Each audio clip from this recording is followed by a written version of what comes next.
Opa, tudo bem? Como você está? Estamos aqui mais uma vez para ler a palavra do Senhor.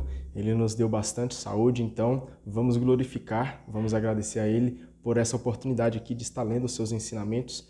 E hoje nós vamos aqui continuar no primeiro livro de Macabeus. Hoje nós vamos ler o capítulo 12 e o capítulo 13, beleza? Então, sem muita enrolação, já vamos direto para a leitura. Vendo que o tempo estava... Capítulo 12, ok? Vendo que o tempo estava trabalhando em seu favor, Jonatas escolheu alguns homens e os mandou a Roma para confirmar e renovar a amizade com os romanos. Então, Jonatas aqui, que era ali rei do povo judeu, foi novamente, pediu para alguns homens novamente ir lá até Roma, renovar a paz, renovar ali a aliança que eles tinham. Para Esparta e outros lugares, enviou cartas com a mesma finalidade. Tendo chegado a Roma, os mensageiros de Jonatas entraram no Senado e disseram: o sumo sacerdote Jonatas e a nação dos judeus nos mandaram aqui para renovar o acordo de amizade e mútua defesa como antigamente. Os romanos deram-lhe salvo-conduto para que pudessem chegar à Judéia são e salvos.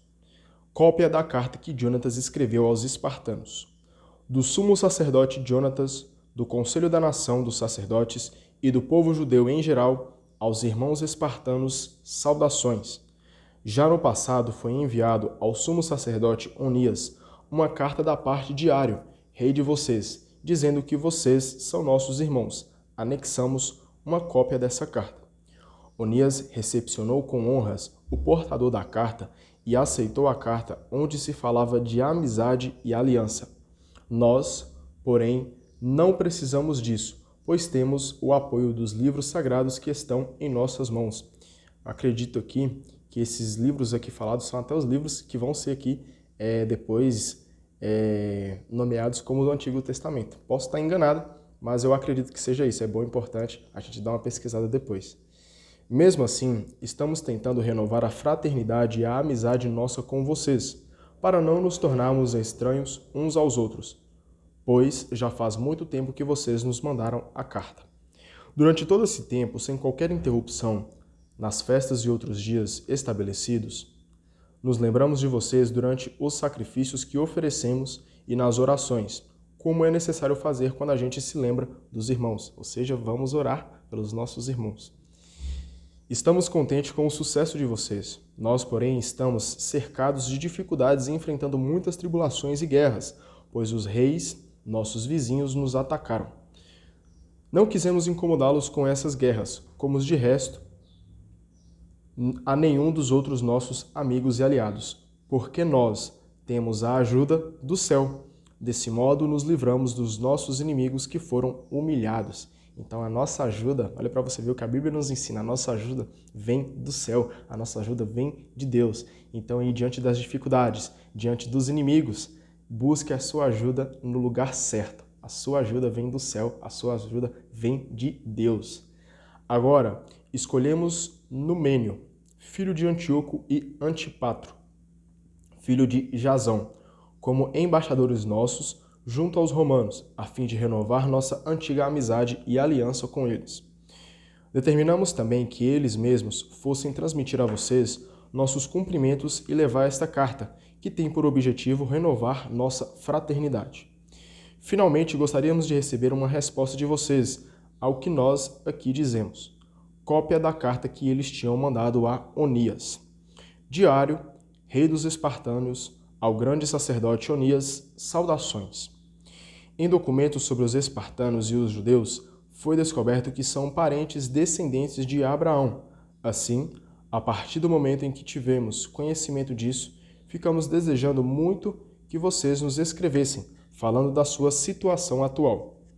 De nossa parte, queremos afirmar que o gado e as riquezas de vocês são nossos, da mesma forma que é de vocês tudo o que é nosso. Determinamos que lhes fosse levada uma mensagem nesse sentido. Então a gente vê aqui, até destaquei, os macabeus procuram relações diplomáticas com outros povos, a fim de que os judeus sejam reconhecidos como as nações. Então aqui a gente vê que os macabeus buscam ali uma independência para que os judeus de fato ali sejam independentes, não dependa de nenhum outro homem, de nenhum outro rei. Jonatas ouviu falar que os generais de Demétrio tinham voltado, nenhum outro rei vizinho, tá? Só para deixar claro.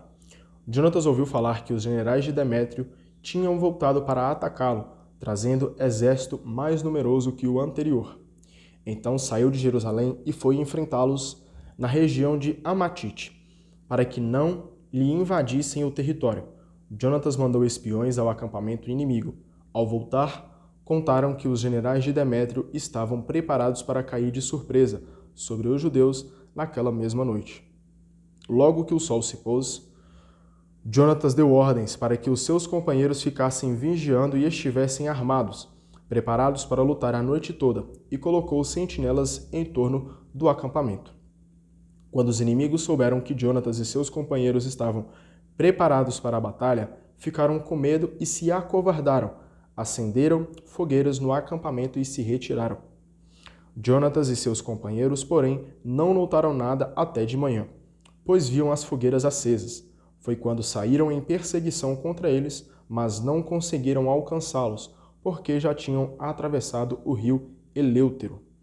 Jonatas voltou-se, então, para o lado dos árabes, chamados Zabadeus, exterminou-os e recolheu os despojos.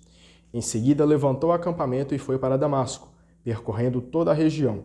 Também Simão partiu para a luta, atravessou até Ascalon e outros lugares fortificados. Depois foi para Jope e tomou a cidade.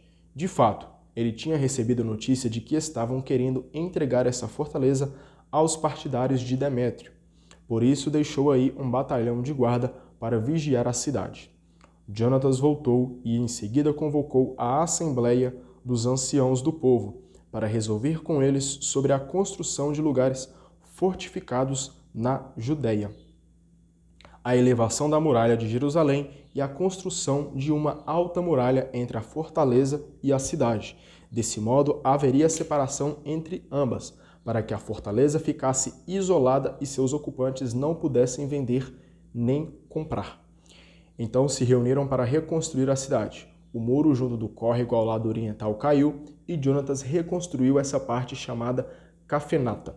Simão, por seu lado, reconstruiu na planície a cidade de Ádida, fortificou-a e colocou-lhe portões e trancas. Então a gente vê aqui que eles estão querendo garantir a segurança da cidade, garantir ali de ataque contra inimigos. Trifão ambicionava tornar-se rei da Ásia, usar coroa e eliminar o rei Antíoco.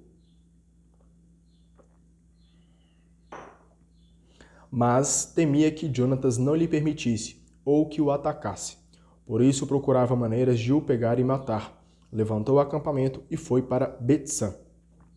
Jonatas partiu para enfrentá-lo em Betsã, levando 40.000 homens escolhidos para combate ordenado. Quando Trifão viu que Jonatas vinha com poderoso exército, teve medo de prendê-lo. Preparou-lhe então uma recepção festiva, apresentando-o a todos os seus amigos.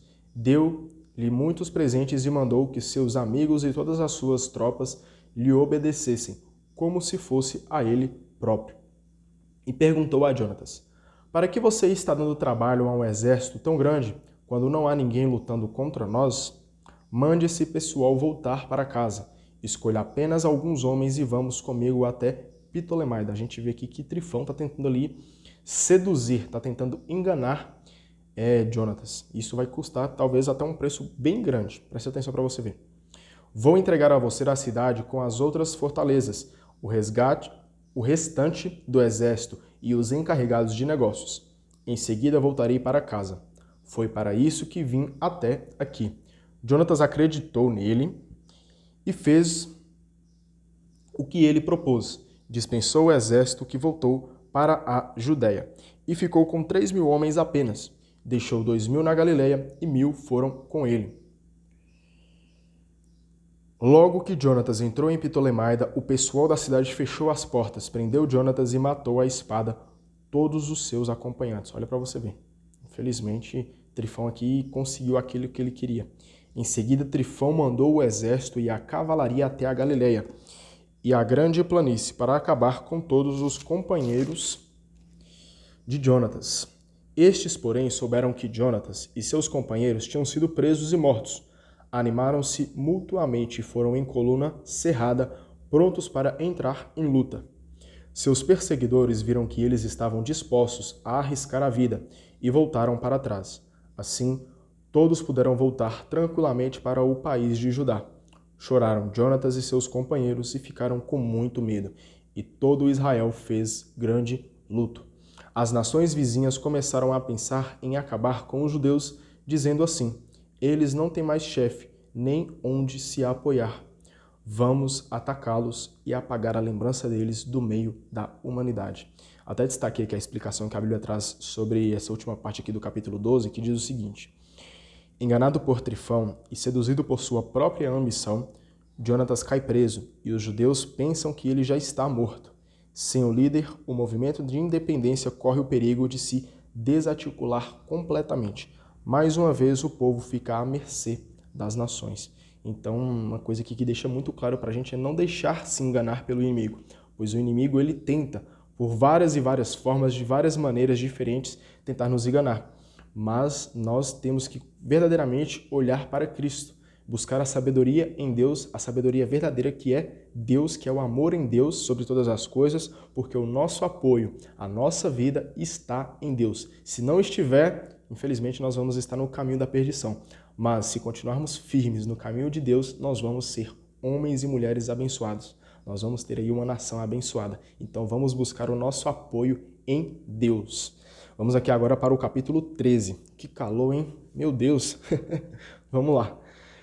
Simão ouviu falar que Trifão reunira poderoso exército para devastar a Judéia. Viu que o povo estava apavorado e inquieto. Subiu então a Jerusalém, reuniu as tropas e procurou animá-las, dizendo: vocês sabem o que eu e meus irmãos, a família do meu pai, já fizemos por causa da lei e do templo, e conhecem nossas guerras e dificuldades. Todos os meus irmãos morreram pela causa de Israel. Sobrei somente eu. Aqui a gente está vendo Simão, um novo personagem aí. Longe de mim, contudo, a ideia de poupar a minha vida em momento nenhum de tribulação, pois não sou mais do que os meus irmãos. A gente vê aqui que Simão está colocando a sua vida em favor dos outros, em favor de amar ao próximo, de colocar em prática o mandamento que Deus instruiu para a nossa vida, de amar a Ele sobre todas as coisas e o nosso próximo como a nós mesmos. E ali, como um ato heróico, a gente vê que Simão, nesse ato heróico, ele dar a sua própria vida pela causa do povo. Então, Simão está colocando em prática, está nos ensinando aqui que devemos sim amar o nosso próximo, se for necessário, dar a vida pelo nosso próximo, pois é isso que Deus nos pede, para que amamos ao outro como nós mesmos nos amamos. Então, se for necessário dar a vida pelo outro, nós devemos dar, pois é isso que Deus quer de nós, que a gente ame a Ele sobre todas as coisas e que amemos os nossos irmãos também da mesma forma. Perdão, não da mesma forma, mas devemos amar a Deus sobre todas as coisas e ao nosso próximo como a nós mesmos. Só para deixar mais claro aí. Beleza? Não sei se ficou muito claro, mas é amar a Deus em primeiro lugar, logo em seguida amar o próximo também. Vamos aqui no versículo 6. Deixa eu só tomar uma água aqui que tá quente. Até é importante a gente salientar aqui, né, que se tá quente aqui já na terra, imagine lá no inferno. Eu não quero conhecer, não. Vamos aqui se arrepender, vamos aqui voltar para o braço de Deus, para os braços de Jesus e seguir a Ele. Porque se aqui já está quente, do jeito que está, imagina lá, hein? Deus me livre. Pelo contrário, vingarei o meu povo, o templo, as mulheres e crianças de vocês, pois todas as nações movidas pelo ódio se reunirão para nos esmagar. Ao ouvir essas palavras, todos se encorajaram e gritaram em alta voz: você é o nosso comandante no lugar dos seus irmãos Judas e Jonatas. Dirige a nossa guerra e nós faremos tudo o que você nos mandar. Simão convocou então todos os homens em condições de lutar, mandou terminar a muralha de Jerusalém e fortificar todo o contorno da cidade. Depois enviou Jonatas, filho de Absalão, para Jope, com um grupo considerável. Jonatas expulsou os que estavam ocupando a cidade e nela se estabeleceu. Trifão saiu de Ptolemaida com poderoso exército, a fim de ir à Judéia, levando Jonatas como prisioneiro. Simão tinha acampado em Ádida, diante da planície.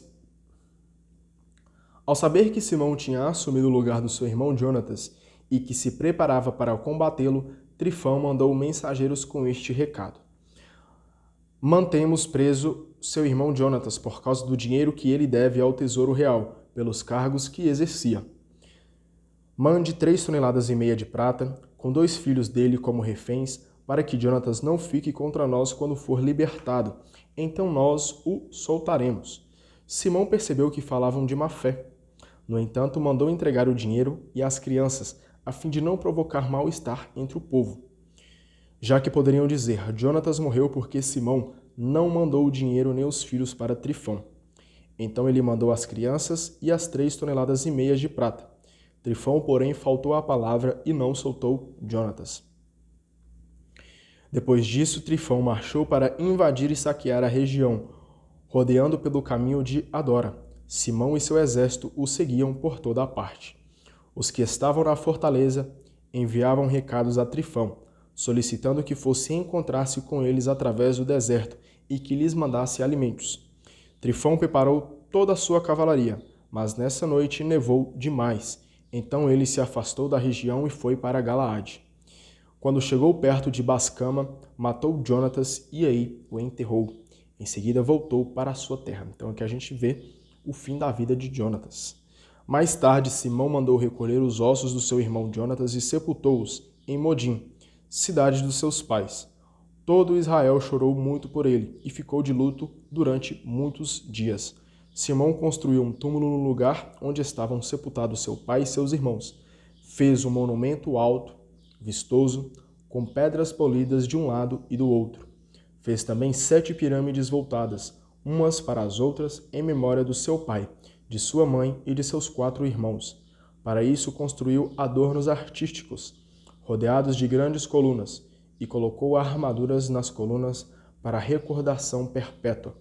Junto das armaduras fez umas figuras de navios que podiam ser vistas por quem estivesse navegando no mar. Esse túmulo que ele construiu em Modim existe até o dia de hoje.